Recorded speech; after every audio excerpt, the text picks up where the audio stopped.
पश्चिम बंगाल में विधानसभा चुनाव परिणाम के बाद हुई हिंसा के विरोध में राजस्थान विश्वविद्यालय के पूर्व कुलपति जेपी सिंघल और पूर्व आईपीएस अधिकारी केएल बैरवा ने राष्ट्रपति के नाम राज्यपाल कलराज मिश्र को ज्ञापन भेजा। इस ज्ञापन पर 108 प्रबुद्ध जनों के हस्ताक्षर हैं।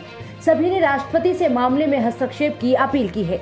ज्ञापन पर 18 प्रशासनिक, 20 न्यायिक व वरिष्ठ अधिवक्ता, 14 शिक्षाविद, 22 सामाजिक, 6 सेना व पद्मश्री प्राप्त, 15 पदक विजेता खिलाड़ी सहित अन्य क्षेत्र से जुड़े लोगों के हस्ताक्षर है। ज्ञापन को मेल के जरिए भेजा गया है। ज्ञापन में कहा गया है कि बंगाल में हिंसा के कारण न सिर्फ लोकतंत्र के आधारभूत सिद्धांत स्वतंत्र चुनाव को गहरी चोट पहुंची है, बल्कि संविधान के अनुच्छेद 21 में निहित गर्भमय जीवन के अधिकार का व्यापक स्तर पर हनन हुआ है।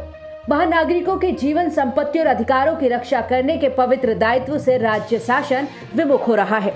ज्ञापन में हिंसा के जिम्मेदार लोगों के खिलाफ कार्रवाई करने, हिंसा पीड़ितों को पर्याप्त सुरक्षा देने के साथ ही उन्हें उचित मुआवजा देने, स्थानीय पुलिस और प्रशासन की नाकामी को देखते हुए केंद्रीय बलों की बंगाल में नियुक्ति और पीड़ितों के सुरक्षित पुनर्वास और सुरक्षित भविष्य को सुनिश्चित करने की मांग की गई है। वहीं इससे पहले पश्चिम बंगाल में हुई हिंसा को लेकर पूर्व न्यायाधीश, नौकरशाह, राजनयिक व पुलिस के अन्य अधिकारियों ने गंभीर चिंता जताई थी। इस संबंध में उन्होंने राष्ट्रपति को पत्र लिखकर हिंसा की जांच के लिए सुप्रीम कोर्ट के पूर्व जज के नेतृत्व में एसआईटी गठित करने की मांग की।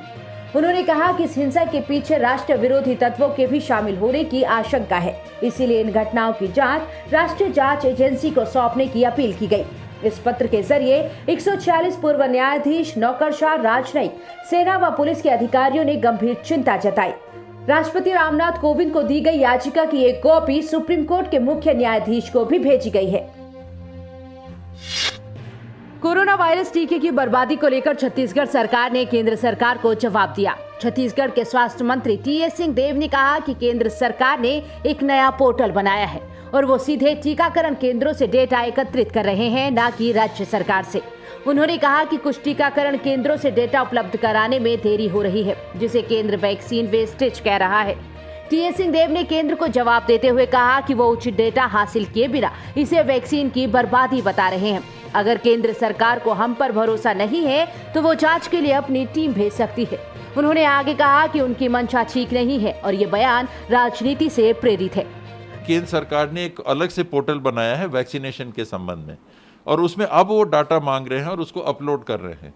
कोई डाटा अपलोड नहीं हुआ और ये गवर्नमेंट से नहीं ले रहे हैं, ये वैक्सीनेशन सेंटर से ले रहे हैं। अब वैक्सीनेशन सेंटर में जो टीम है, अगर उसने डाटा अपलोड नहीं किया तो वो कह रहे हैं कि ये पूरा वैक्सीन वेस्टेज में चला गया। तो ये ऐसे काम नहीं होते सरकारों के। आपको जानकारी लेके और जानकारी पहुंचने का समय देके आपको ये बताना चाहिए कि रिपोर्ट अवेटेड। अगर आपके पास जानकारी नहीं आई है, आप भेज दो, यहाँ टीम भेज दो। उसमें उनके रिपोर्ट में एक एक सेंटर में 80% वेस्टेज दिखा रहे हैं।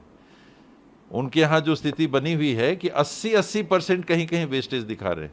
तो ये ऐसा काम केंद्र सरकार को नहीं करना चाहिए। बेहतर है कि वो बंद कर दें, इसको पोर्टल वोटल बंद कर दें।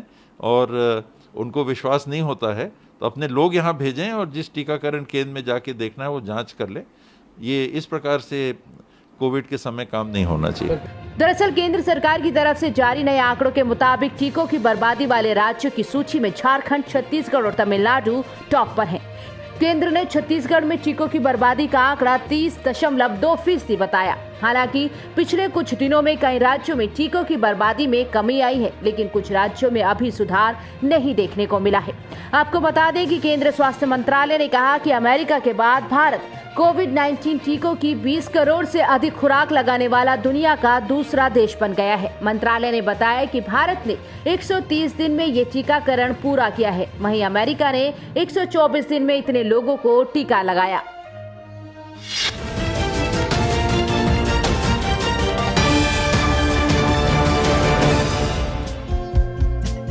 हमारे चैनल को लाइक, शेयर और सब्सक्राइब जरूर करें और नई अपडेट्स के लिए बेल आइकन दबाना ना भूलें।